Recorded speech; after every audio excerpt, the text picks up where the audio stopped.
some other Leafs news we need to get to. So a few days ago, Elliotte Friedman wrote an article. He kind of threw out some juicy topics that he's been tracking throughout the offseason.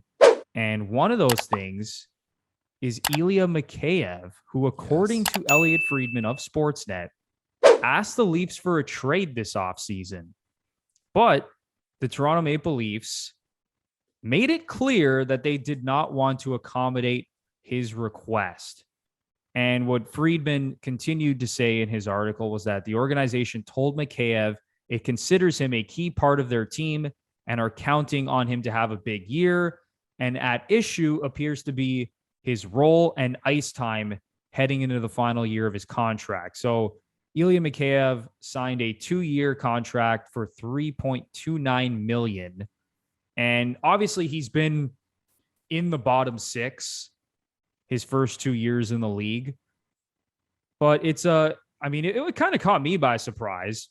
I think it caught a lot of people by surprise. I didn't think he wanted to trade. And now you could look at, for example, like Mikko Lehtonen last year, who I talked up and thought was going to be a big part of the team. Remember that? And then he wasn't. I know. Yeah. Remember Mikko Lehtonen, who I don't know how many games. Did he play like 3 games as a league? Yeah, you were ready to give him the Norris Trophy. Oh, yeah. Bruno. I was ready to engrave his name on the Norris Trophy without seeing him play a single game in the NHL. But, he was kind of buried in the depth chart on defense.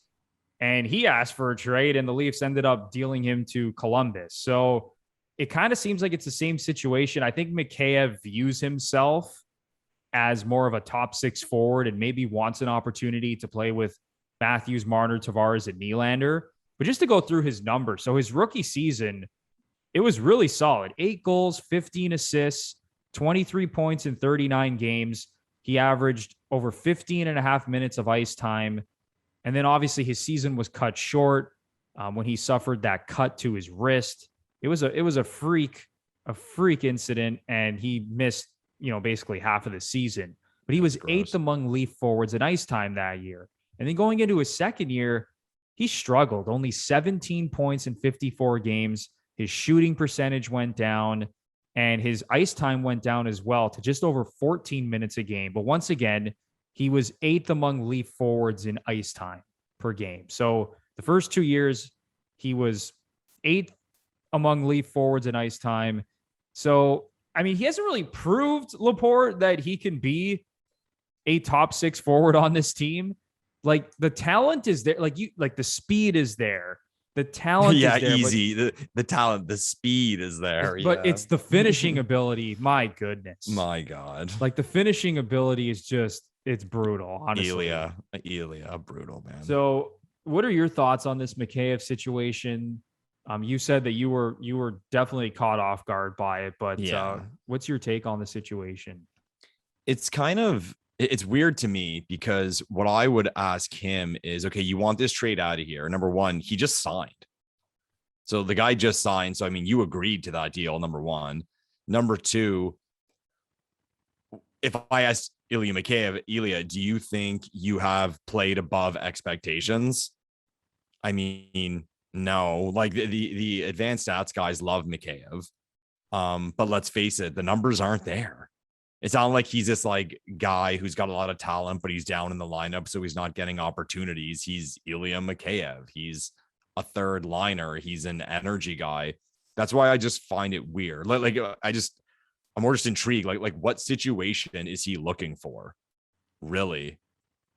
I don't know. Like, is he sitting there thinking like, oh, if I was on the top line, like if you put him in, say, like Hyman's role? No, I don't think he produces. Yeah, I shouldn't say he doesn't produce anything close to it, but I think you're at best maybe getting like 60% of what Zach Hyman did on that first line. Like you're not getting 20 goals. I don't think you're getting 20 goals. And if you do, you're getting an ugly 20 goals that I think the people I play with on Friday morning pickup hockey would score. So yeah, exactly. And that's the thing, right? It's like he's in a good situation. And there have been times throughout his tenure as a Leaf where he's briefly played with some of those top guys. Like, it hasn't been a fixture or anything like that. He hasn't gone, a 3 or 4 game stretch playing with the big boys. But from what I remember, he has gotten like opportunities here and there to play with some of these guys, but he just hasn't proven it. And you know what? I think he's a really good bottom six forward. Yeah, me and too. I don't blame the Leafs at all for being like, no, screw you. We're not accommodating this trade request because guess what? We need you in this bottom six. And his value is good. I think that's the thing on the Leafs. Like, we're not going to trade like whatever the Leafs get. What does he make? 1.5.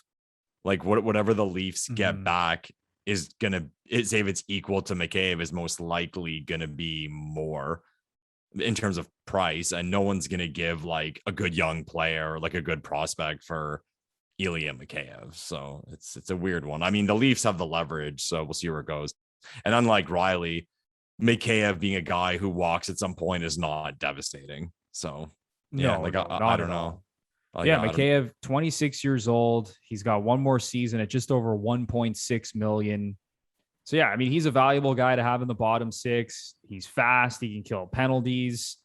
I mean, he gets, body. I want to see, like, is there a stat out there to see how many breakaways players get? Like, he's got to be one of the top guys in the league in like breakaways per 60 minutes. Yeah. Breakaways he's also tops in the league at missing breakaways per 60 minutes. Kapanen had the belt before with that one. Oh God, yeah. High and wide on a breakaway every time. Yeah, the Leafs went from Kapanen to Mikheyev, two of the most elite guys at not finishing breakaways. Yeah, two guys who are incredibly good at skating extremely fast in a straight line, but that's about it. So yeah, and that's Ilya Mikheyev for you. And you know what?